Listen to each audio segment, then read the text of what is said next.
Bonjour à tous, j'espère que vous allez divinement bien.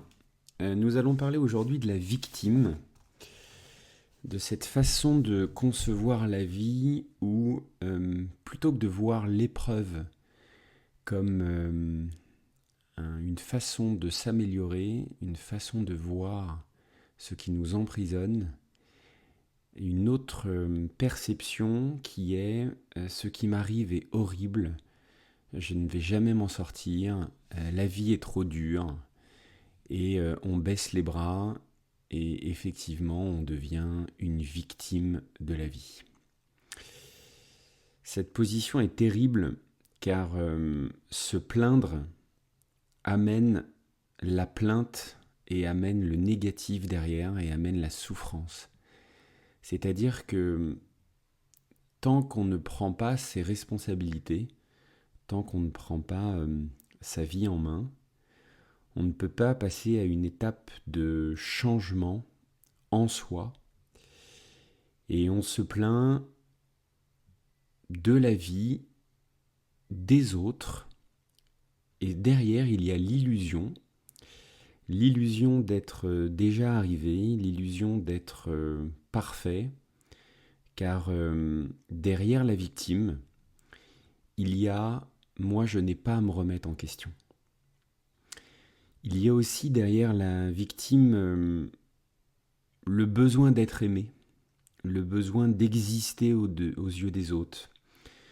Car généralement la victime ne s'aime pas, ne se connaît pas, ne connaît pas les lois de l'univers et ce pourquoi les épreuves et l'expérience est en place.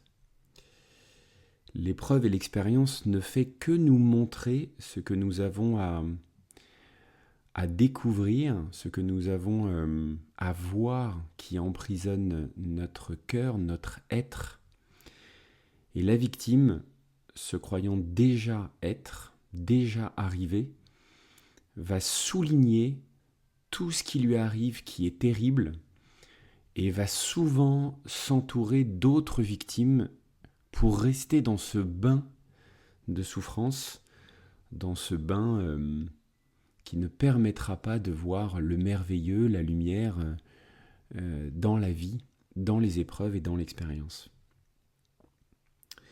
Tant qu'on ne comprend pas qu'il y a un ordre, que le chaos n'est pas, que tout est ordonné et que derrière chaque épreuve et expérience, il y a une main aimante pour que l'on puisse découvrir notre substantifique moelle, que l'on puisse voir au cœur de notre cœur que ce que nous croyons être et ce que nous sommes, il y a une différence. Tant que on ne fait pas ce premier pas, la victime demeure et fait en sorte que l'on reste dans cette zone de confort, mais cette zone de confort va se rétrécir et sera de plus en plus insupportable jusqu'à ce que la victime explose. Et souvent la victime se transforme en bourreau pour une autre victime, avec l'effet miroir que l'on connaît tous. Le seul moyen de se sortir de la victime, c'est de faire une première prise de conscience sur une expérience vécue, sur une épreuve qui permet de voir que cette épreuve, en vérité, était pour découvrir un trésor que l'on avait à l'intérieur de soi, une capacité que l'on avait à l'intérieur de soi, un don, un talent. Et là, la victime va pouvoir petit à petit laisser place à l'être responsable que je suis. Le seul chemin est de lâcher. Lâcher ce qui n'est plus utile, et plus je lâche, plus je deviens libre, plus je deviens léger, mais souvent, on ne sait pas quoi lâcher.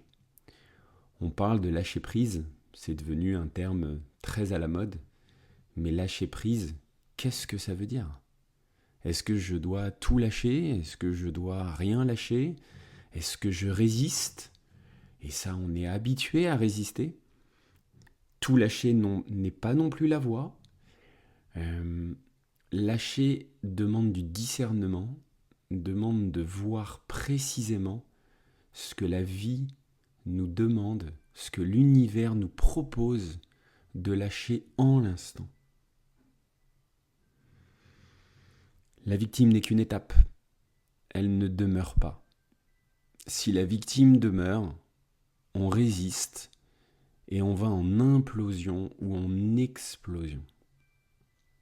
La seule voie, c'est d'accéder par la voie de la conscience à un chemin de libération, de comprendre que cette victime n'est qu'une étape sur notre découverte, la découverte de qui nous sommes en vérité. Je vous souhaite une merveilleuse journée.